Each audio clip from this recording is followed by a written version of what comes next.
こんにちは。旅と鉄道のチャンネルです。前回、秋田からリゾート白神、ブナ編成に乗車して12個で下車。駅から海岸線の近くを1キロ弱のガンガラーナ、ゾーイは西の河原を見学し、12個駅に戻ったところからの再スタートとなります。前回の動画をご覧になっていない方は、こちらの動画も合わせてご覧ください。ということで海岸線を2時間ほどブラブラとしてまいりましたが、12個駅に戻ってきて今度は各駅停車に乗ってみたいと思います。種別の方は GVE400 と言いまして、ディーゼルで発電した電気を使ってモーターで走るタイプとなっております。進行方向左手にはずっと海が続きますが、こちらは12個のお隣陸奥岩崎とさらにその隣の陸奥澤部の間ぐらいかと思われます。意外と民家がありますが、この先民家が少なくなってウェスパ椿山に到着です。椿山の由来は日本海に突き出た半島のようなところに椿のたくさん生えた山があるということで命名された地名でございます。もう一方のウェスパの方ですが、ローマ字表記で書きますと私たちという意味の We と温泉という意味のスパで、私たちの温泉という意味だと思われます。この上に見えるのが風車の丘公園と呼ばれておりまして、ここまではこのスロープカーで登っていく形でございましたが、近年の業績不振に加え某感染症による観光客の激減ということで2020年10月をもちまして閉館となっております。この上からの眺望は実に素晴らしいものでございまして、少しこの施設このままではもったいないなと思う次第でございます。現在この駅の需要としましては、近くにある黄金崎不老不死温泉という施設への送迎が行われているというのが主な需要となっております。ちなみにここの露天風呂から眺める夕日はまさに絶景でおすすめでございます。あと駅前には物産館コロボックルというところだけが唯一空いている施設となっておりまして、以前はガラス工房に昆虫館、レストランなどありましたが、それらはすべて現在は閉館となっております。あと見るべきスポットとしては SL8600 系が留置されておりますが、冬の間はブルーシートでちょっと見えません。春からはこのような形で見学できると思います。ではこの駅に到着してから1時間ほどぶらついておりましたが、時間となりましたのでホームにやってまいりました。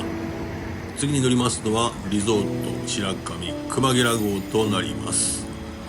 他のブナ編成、青池編成は青森行きですが、この熊ゲラ号だけは弘前止まりとなります。あと形式の方も他の2種類はハイブリッド車ですが、この列車だけはなぜか未だにディーゼルカーとなっておりまして、それなりの利用者が見込めないシーズンには運行しない臨時列車の扱いとなっております。あと種別の方はキハ48系と言いまして、国鉄型のディーゼルカーになりますが、ほんの1年ほど前まではこの路線でもこちらの N ゲージのようなカラーのディーゼルカーが走っておりましたが、現在は最新式の EV の列車に変わっております。JR 東日本管内でこのキハ48型などの40系のディーゼルカーはほぼ引退しておりまして、残っているのはこの熊ゲラ号に加えて新潟の越のシュクラ、あと東北の方で走っているビューコースター、カセッコ、この合計3種類のみが残っております。いずれも臨時列車という扱いです。では列車は深浦に到着。この駅の駅前は奇岩が連なっておりまして、すでに景勝地と言っていいようなところでございますが、周りの観光地がここよりもっとすごすぎてあまり注目されていないというのが現状でございます。この5号線は単線ですので、列車のすれ違いが行われて深浦を出発です。ここでちょっと車内の様子をご覧いただきたいと思います。私が乗っているのは先頭車両4号車となります。座席の配置は2列と2列、普通のタイプでございます。お隣が3号車、こちらの方はグループで利用できるようなボックスシートになっておりまして、最大6人で利用可能でございます。窓からは日本海が眺められる、そういった仕様になっております。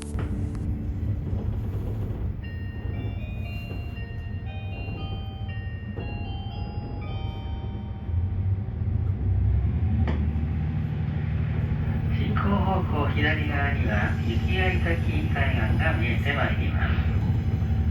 雪合崎海岸は複雑に湾曲した海岸線に日本海の荒波を浴びて赤茶げた岩が乱立する風光明媚な海岸です。五能線の写真撮影ポイントとしても知られており、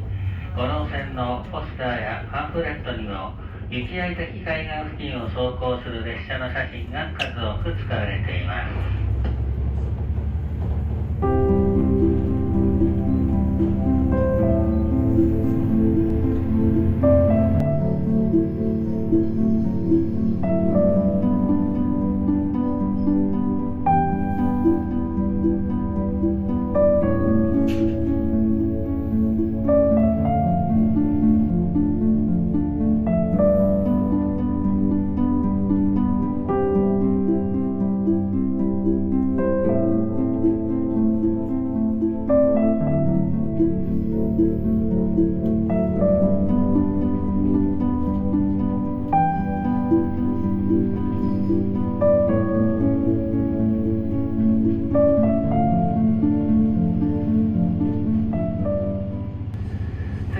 千畳敷では15分停車いたします。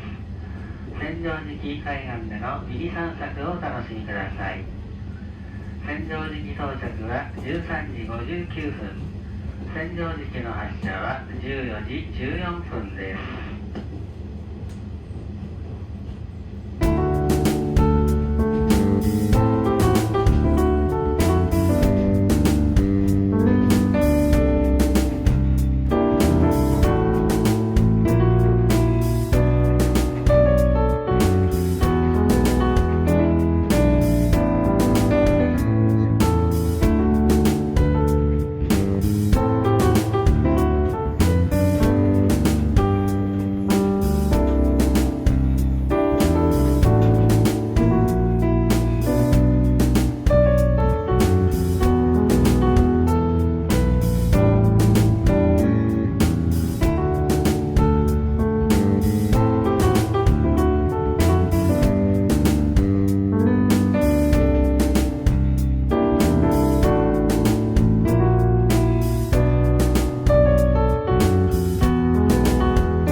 千畳敷駅では千畳敷海岸の景色を列車から降りてご覧いただけます。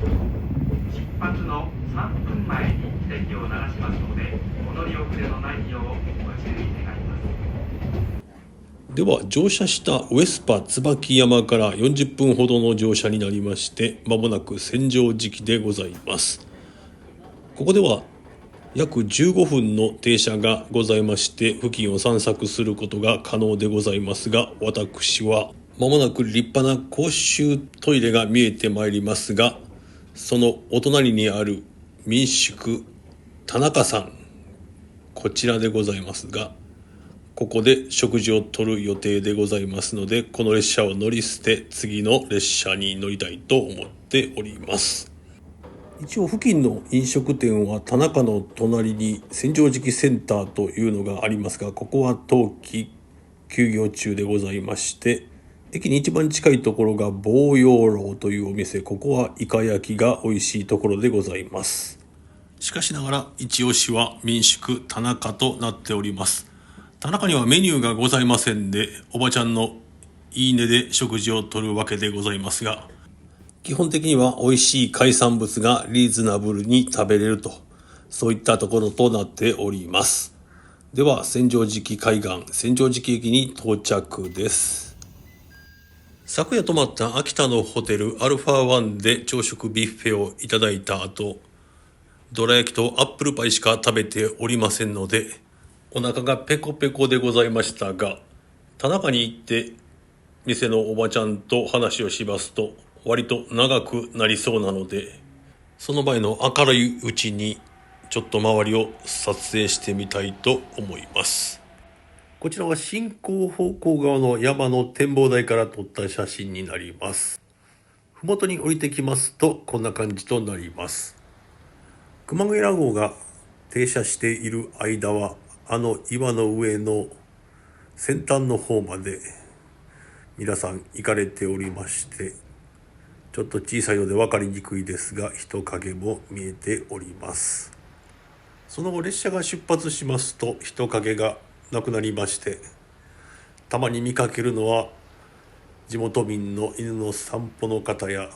あるいは唯一の宿泊施設民宿田中の宿泊客のみとなります。では熊谷号が出発するのを見送りまして、田中の方に食事に行ってみたいと思います。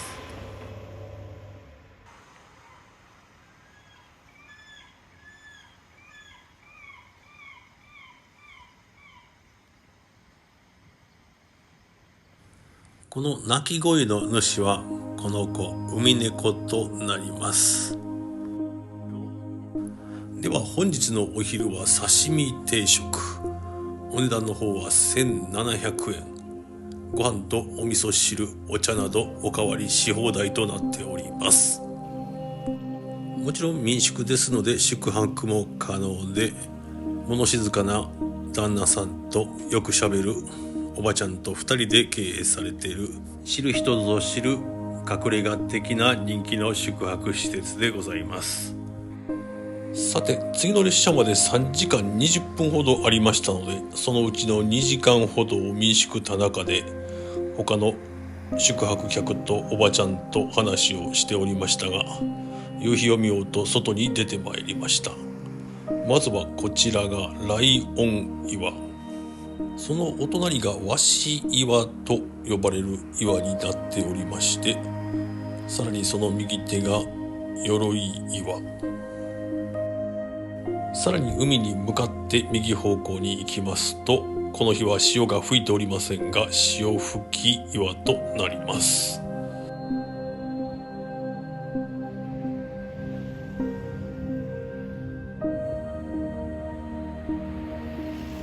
そして振り向きますとこちらの方が大黒岩、滝が流れる岩となっております。そしてさらに50メートルほど進んだところにありますのがこちらの恵比寿岩となっております。あと太宰治などの文学碑もこちらでは見どころとなっておりまして、さらに恵比寿岩から今度は100メートルほど向こうに行きますと最後が町指定名勝となっております。兜岩になりますが、ちょっと暗くてもはや見学不可能という感じになってまいりました。残念ながら期待していた夕日は綺麗には見えませんでしたが、代わりにイカ釣り漁船の光が見えてまいりました。冬の季節は難しいようですが、条件が整えばこのような綺麗な夕日が眺められるようでございます。チャンネル登録よろしく。では辺りの方はすっかり暗くなりましたが、時刻はまだ17時23分。今日最後に乗る列車、青池編成がやってまいりました。この列車もここで15分ほどの停車時間がありますので、乗客の皆さんほとんど見えませんが、降りられて周りを散策している間、全然お客さんが乗っていませんので、車内から映しております。こちらは3号車、今まで乗ってきた列車と同じような感じでボックス席の車両となっております。あと2号車はラウンジカーで、両端の1号車4号車は普通の座席となっております。車両の先端部分はこんな感じになっております。では千畳敷を出発して暗いので、もう外を映すことはできませんが、こちらはリゾート白神の通過駅、北金ヶ沢駅になります。列車のすれ違いのため運転停止を行っております。すれ違うのは3時間ちょっと前に千畳敷で降りたリゾート白神熊ゲラ号となります。この列車が弘前まで行って折り返し秋田まで行くリゾート白神6号となります。さすがにこの時間暗いので乗ってる乗客は少なめでございまして、ここで全面展望を少々撮ってみたいと思います。横からですと暗くてほとんど見えませんが、前からですと多少は車窓を楽しむことができます。こちらは通過駅、次は停車駅である陸奥森田駅となります。この先小刻みに止まっていきますけれども、主要な駅は五所川原、それから川辺、弘前、新青森、青森の順に止まっていきます。そのうち川辺駅は2回通りますが、停車するのは最初の1回だけでございまして、その後弘前でスイッチバックをして青森に向かうという形でございます。